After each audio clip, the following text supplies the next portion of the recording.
So today we're going to do a little bit of surgery. Now, when I put a knot in a brush, I only put a little bit of epoxy in the bottom of the hole and at the base of the knot. If a knot comes loose, it should come loose whole, and I can just pop it back in with a little bit of epoxy, so I don't worry about it. It's a non-issue to me, and I've never had one do that anyway. So what I'm going to do, and I've started this already, is I'm going to take this knot and I'm going to twist and pull. And I've already broke either the seal on the bottom or the knots, the base of the knot, one of the two. We're going to try, because if this comes out whole, I got something I want to do with it. But if not, I would have to destroy this knot anyway to get it out any other way. So it's worth a try. So let's take this knot.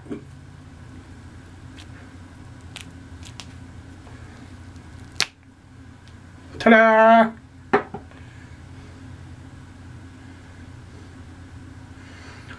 Beautiful. Nice and solid. Now I may have broken some hairs. It ain't gonna matter. That's a silver tip knot and it's got plenty of hair in it. So now I've got to widen that hole so that I can put this, I think I'm going to try for 50 or 52 millimeter height, maybe even 48. I'll just play with it. Now you might see me do this. I haven't decided yet. And the reason is that I would have to be really careful because this is an old butterscotch knot. You can see where the Rooney decal was on it, how it has darkened with age. The Rooney decal finally just fell off. And I don't want to destroy this patina if I don't have to. So I have to be really careful. And so because I have to be careful and it'll be a bit fiddly, I may just put the knot in this brush and then come back. And you'll know in about a minute. But this knot that I've just pulled out was at 48 millimeter in that brush handle. And I have this old handle. It had a pure badger in it. And I think what I'm going to do is put this knot in this brush. You see, I'll have to polish it, stuff like that. But I'll want to deepen this hole and maybe put this at 44 or maybe even 42 millimeter, excuse me, height in this handle, and see what that does to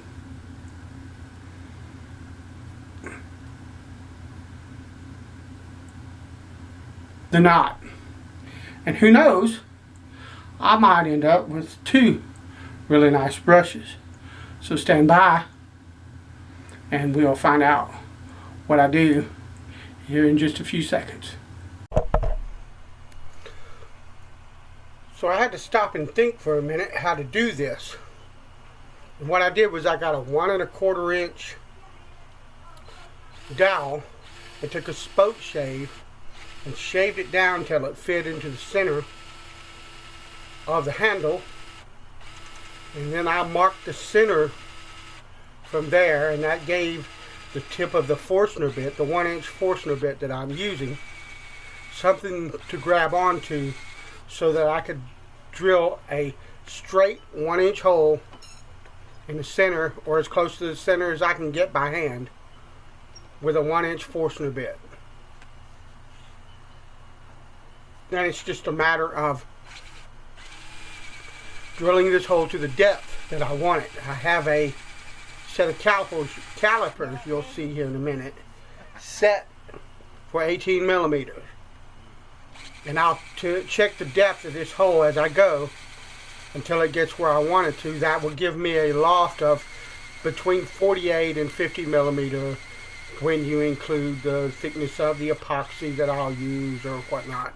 And if it's anywhere between those two numbers, I'll be more than happy with that.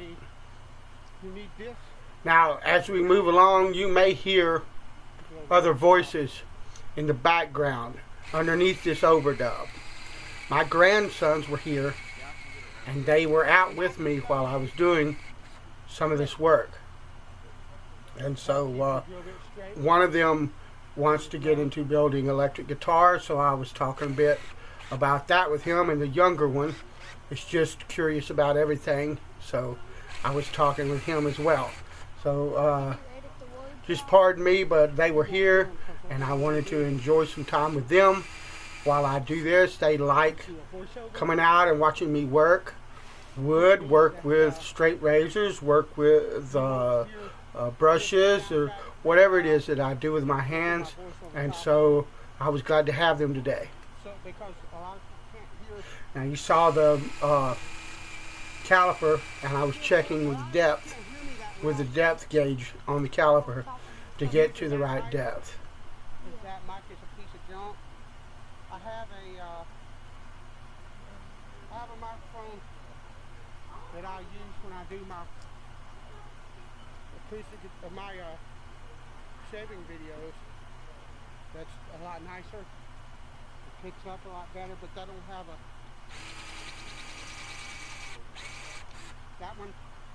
that don't have a mic input. A little bit more.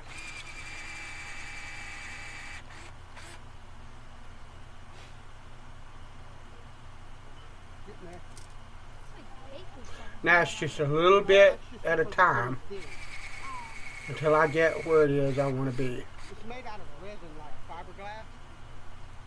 Actually, that's what it's made from. Just a tiny little bit more.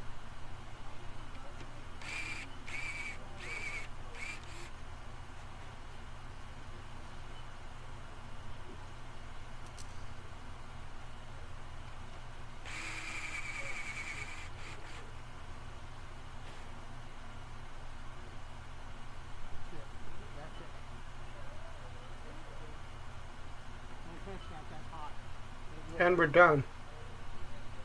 That's it, right there. We see what the loft is. Test fit, check the loft. And I think it ends up around 48 millimeter here.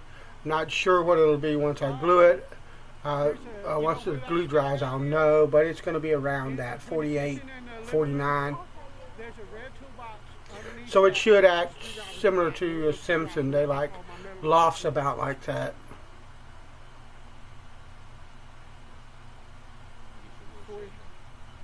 Yeah, I've got one in that shed there. I just haven't had the time to. What I want to do, I don't have the money right now. What I want to do is look at 51. That was beautiful. Is put the shed up, but build like a 2-foot wall, the same diameter that I can, basically like a foundation, that I can set the shed on top of, and give me about 2 feet more head height inside the shed. Yeah, know what I mean? So tiny you have to bend over. And so that's what I just haven't had the money to do it yet. About 2 feet in the bottom. So I'm going to use, I'm going to build it wood. 2x4s or whatever I can, 2x6s or whatever I can scrounge. And that's a nice fit. And I didn't damage any of the patina on this brush. Now it's time to glue her up. That'll be a nice shaving brush too. So I've cleaned out the inside of the borehole with naphtha and a paper towel to make sure all the dust and dirt and everything is out of it, and we're going to mix up some DevCon 5-minute epoxy. You don't need very much. You can do what you want, but I've never had any problem with this. It works just fine. I have put together brushes for other people. This is all I do. It works just fine. You don't need 300 pounds of epoxy or the whole bottle of epoxy to glue a knot into a brush.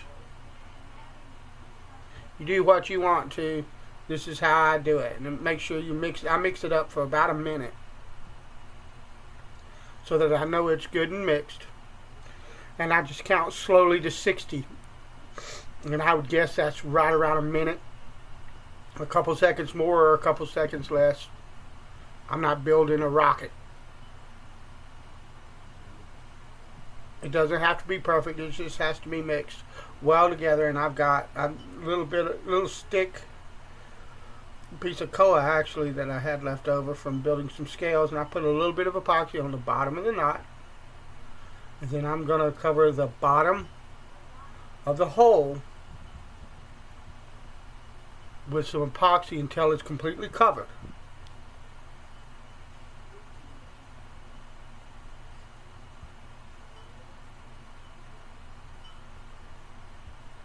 Take the knot, pop it in, push it down till it hits bottom, and twist with pressure pushing down.